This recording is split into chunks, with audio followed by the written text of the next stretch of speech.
คุณคิดถึง Sound Metal Core ในยุคปัจจุบันเนี่ยคุณต้องคิดถึงวง Architect วันนี้เราจะมารีวิว Overdrive ของแบรนด์ Fortin นะครับ Tempest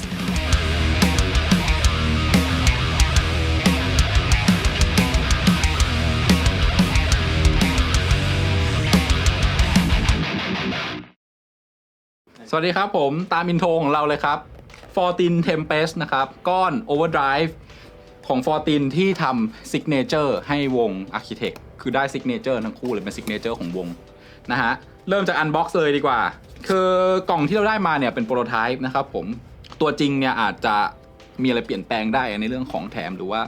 อะไรในกล่องเดี๋ยวเรามาดูกันเลยครับผมก็มาเป็นกล่อง Fortin นะฮะหน้าตาเหมือนกันอยากรู้อะไรดูด้านข้างอันนี้เขียน Tempest ข้างในเนี่ยจะมีสติ๊กเกอร์ Fortin แถมให้สุดเท่แล้วก็แถมเขาเรียกว่าอะไรนะยางรองมาให้ยางกันลื่นแล้วก็เอฟเฟกต์อยู่ในถุงกำมะหยี่นะครับปื๊ดแวบ Tempest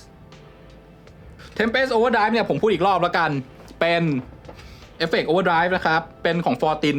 นี่ที่ทำเป็น Signature ให้กับวง Architect วง Metalcore จาก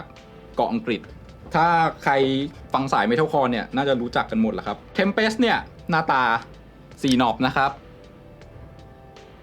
Level Drive ปกติใช่ไหมทีเนี้ยไอ้2 นอบล่างเนี่ยมันจะแบ่งเป็นนอบนี้นะฮะ Low Cut นอบนี้หน้าตาเหมือนสัญลักษณ์มันเหมือน High Cut ใช่ไหมแต่ที่จริงผมจะเรียกมันว่า High Shelf พูดถึงเจ้า Tempest ก่อนเจ้า Tempest เนี่ยเป็นก้อนที่มีคาแรคเตอร์พอตัวหมายความว่าอะไรก็คือว่าคาแรคเตอร์อาจจะไม่ได้จัดเหมือนพวก Tube Screamer อะไรพวกนี้แต่ว่าคาแรคเตอร์ของมันเนี่ยมันจะมาเน้นเพิ่ม definition ของซาวด์กีตาร์คุณเวลาบูสต์อารมณ์คล้ายๆกับเจ้าตัว Hex Drive ที่เราเคยลองไปเลยคือจริงๆต้องบอกเอฟเฟกต์ Fortin มันออกสไตล์นี้เลยก็คือว่าเน้นเรื่องความชัดเวลาคุณบูสต์เข้าไปเนี่ยซึ่งเจ้าตัว Tempest เนี่ยก็เป็นแบบนั้นเนื่องจากว่ามันเป็นเอฟเฟกต์ก้อนใหม่ของ Fortin เนี่ยคือยังไม่มีใครเคยฟังเลยว่าเสียงมันเป็นยังไงผมก็ยังไม่เคยฟังเหมือนกันแต่เดี๋ยวเราจะมาลองกันครับว่าเจ้าตัวเนี้ยความเจ๋งของมันสุดยอดแค่ไหนอันนี้คือแบบเขาเพิ่งส่งมาเพิ่งแกะเลยเซตอัพของเราวันนี้เนี่ยเดี๋ยวเราจะเริ่มด้วยการลองแบบบูสต์สัญญาณของมันก่อนเพราะว่าตามฟังก์ชันของมันเลยก็คือออกมาเพื่อบูสต์แอมป์แตกของคุณแอมป์เสียงแตกของเราวันนี้เราจะเปลี่ยนไปใช้ตัว5153ตัว EVH ครับผมส่วนเดี๋ยวเราก็จะมาลอง Overdrive เนี่ยกับเสียงคลีนด้วยเพื่อให้ผู้ชมทางบ้านเนี่ยทราบว่าเวลามันเล่นกับเสียงคลีนแล้วเนี่ยเป็นยังไงเอาไปใช้เป็นแบบเดี่ยวๆได้ไหมหรือว่าใช้บูสต์จะได้ผลมากกว่าหรือใช้ได้ทั้งคู่โอเคครับผมซึ่งแอมคลีนของเราก็จะเป็นมอร์แกนนะครับเหมือนเดิม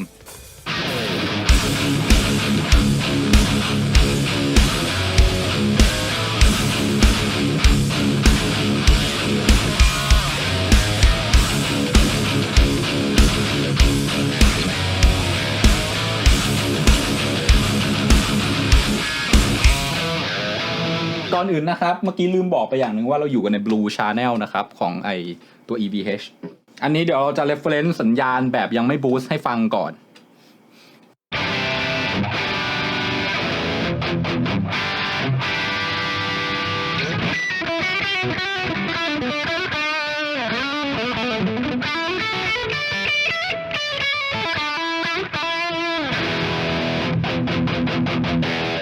นะฮะแล้วเดี๋ยวเซตทุกอย่างไว้ที่5เราบูสต์เลย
คือ drive มันเนี่ยสังเกตได้เลยว่ามันไม่ได้ถ้ายิ่งเราหมุนเต็มแต่ต่อให้เราหมุนเต็มเนี่ยต้องพูดอย่างนี้ต่อให้เราหมุนเต็มเนี่ยสัญญาณมันก็ไม่ได้ถูก compress จนเละพูดง่ายๆก็คือว่ามันออกสไตล์แบบเป็นก้อน boost มากกว่าก้อน overdrive คือเอา overdrive ถ้าเราหมุนเต็มอย่างเงี้ยมันก็จะแตก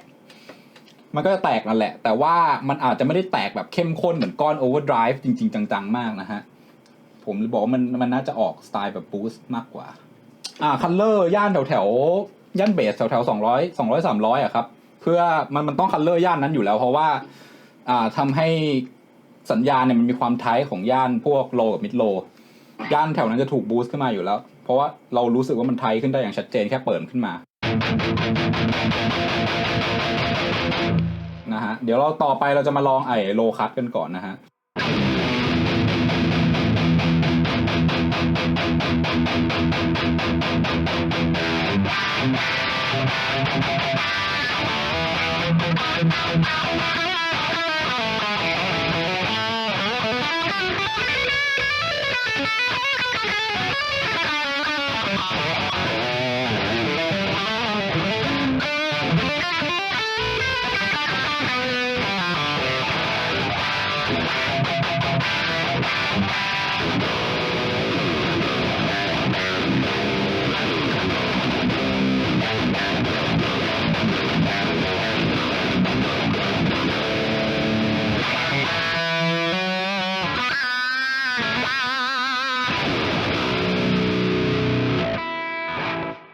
ความเจ๋งของมันคือต่อให้คุณหมุนสุดเนี่ยมันเอาจริงๆมันเอาโลออกไปเยอะนะแต่หมุนปรับเต็มเนี่ยก็เล่นได้นะครับผม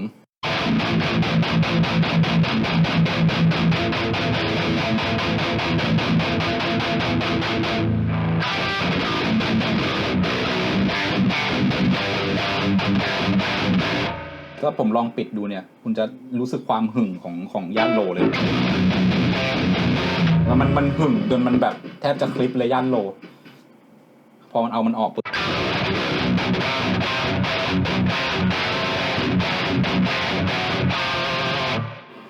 สังเกตได้ว่ามันไทป์ขึ้นอย่างชัดเจน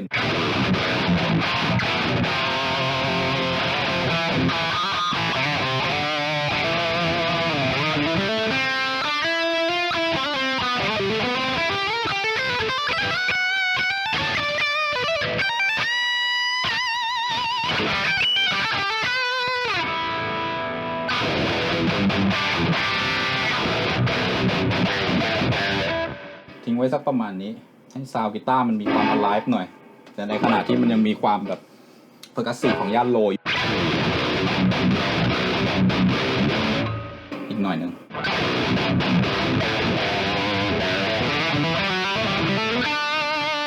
นะฮะต่อไปเราจะมาดูไอตัว High Shelf เนี่ย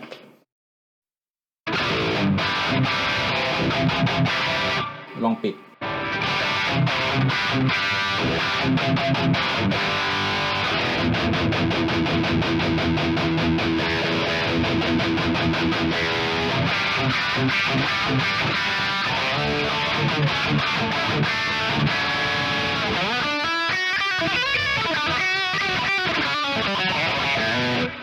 เต็ม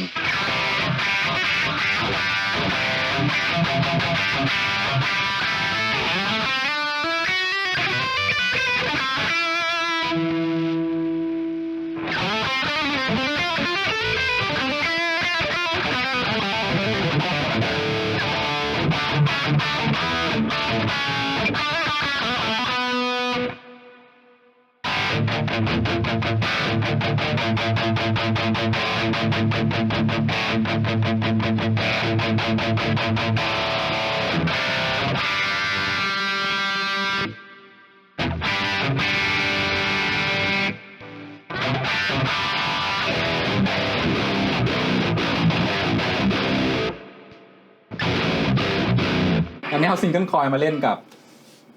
ยังไม่ได้เปลี่ยนเป็นคลีนนะฮะแต่อยากให้รู้ว่าซิงเกิลคอยลองทดสอบเป็นเสียงซิงเกิลคอยดู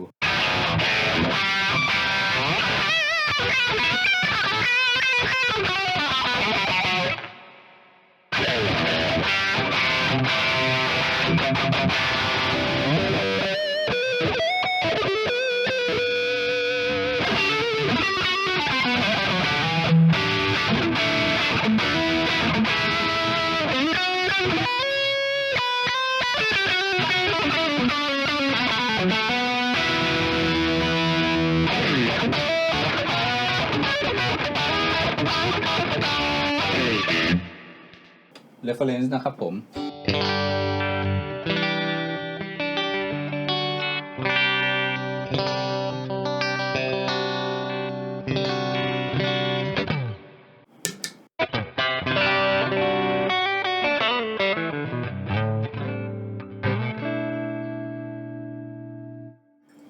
พออย่างที่ผมบอกพอเรากับเสียงคลีนเราจะรู้เลยว่ามันออกสไตล์บูสต์มากกว่านี่คือแบบเปิด drive ประมาณแบบ50แล้วก็ยังไม่ค่อยแตกมากเท่าไหร่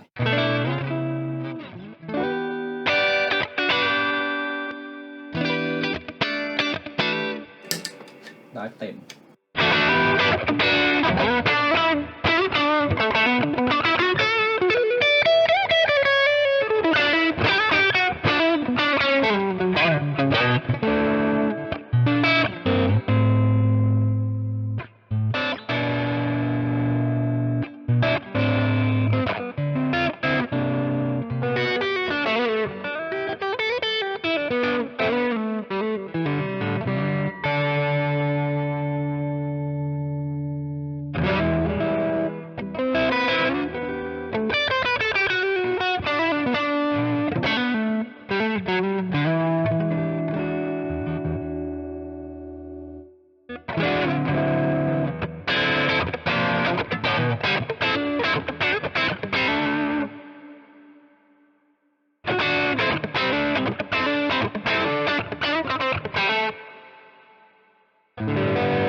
เรามาสรุปก้อน Tempest นะครับก่อนอื่นเลยผมขอบอกเลยว่าขอคืนคำหน่อยว่าตอนแรกที่บอกเป็น Overdrive เนี่ยที่จริงผมว่ามันออกสไตล์ก้อน Boost มากกว่าจะทำให้ Boost เสียงแตกอย่างที่เราเห็นว่าเวลาเราหมุน Drive เต็มเนี่ยปื๊ดมันไม่ได้คอมเพรสซะจนแบบแตกนวลๆเหมือน Overdrive แต่ว่ามันแตกพอตัวในสไตล์แบบก้อน Boost สิ่งหนึ่งที่ก้อนฟอร์ตินเนี่ยยังคงความเป็นก้อนฟอร์ตินก็คือว่าเขาไม่ได้ทำเอฟเฟกต์ที่มันแบบคอมเพรสมากจนแบบเป็นโอเวอร์ไดรฟ์แต่มันคือก้อนบูสต์นะฮะเหมือนเฮกซ์ไดรฟ์ก็คือเป็นก้อนบูสต์ปกตินะถ้าคุณใช้ก้อนโอเวอร์ไดรฟ์เนี่ยทั่วไปในการบูสต์นะฮะอย่างที่เรารู้กันเลยสูตรมันก็คือว่าเลเวลเต็มไดรฟ์0ใช่ไหมเพื่ออย่างที่ผมเคยพูดไปก็คือว่าคุณบูสต์สัญญาณก่อนที่สัญญาณจะเข้าแอมป์เพื่อให้สัญญาณเนี่ยมันไปแตะ threshold ของหลอดให้หมดมันจะได้แบบแตกเป็นเนื้อก้อนๆในสัญญาณทุกช่วงแต่อันนี้เนี่ยมันทำออกสไตล์ก้อนบูสต์ก็คือว่ามันไม่ได้คอมเพรสตั้งแต่แรก แต่ว่ามันแค่เหมือนกับเร่งเลเวลแล้วก็สัญญาณเนี่ยสัญญาณที่เขาคำนวณมาในวงจรของเขาให้สัญญาณเนี่ยมันเข้าไปแตะ threshold พูดง่ายๆก็คือว่าพอคุณใช้พวกไม่ว่าจะเป็น hex drive หรือก้อนเนี้ย tempest เนี่ยหรือว่า33ก็เหมือนกันเวลาคุณ boost เข้าไปเนี่ยพอมัน compress น้อยเนี่ยสิ่งที่มันได้เวลามัน boost amp เนี่ยก็คือว่าความชัดของมันแทนที่จะเป็นแบบความสากความเป็นคาแรคเตอร์ของก้อน effect overdrive เนี่ยคุณได้ความชัดของมันมาแทนเพราะว่ามันไม่ได้แบบเกาะคาแรคเตอร์สัญญาณคุณตั้งแต่แรกมากมายขนาดนั้นก็อย่างที่ผมเสียบ5150ไปคุณก็ยังได้ยินแบบความเป็น5150มาเต็มๆอยู่ส่วนก้อนเนี้ยต่างจาก hex drive ยังไงมันต่างยังไงรู้ป่ะกูว่าแต่ละตัวมันเหมือนกับมันบูสต์สัญญาณคนละย่าน สำหรับเจ้า Tempest เนี่ยก็ฝากไว้ประมาณนี้นะครับผมใครเป็นแฟนวง Architect หรือว่าใครอยากได้ยินผมเล่นแล้วแบบซาวนี้มันใช่เลยก็เตรียมเงินรอไว้เลยครับเดี๋ยวมาแน่นอนกับ 14 Tempest ครับผมขอบคุณครับ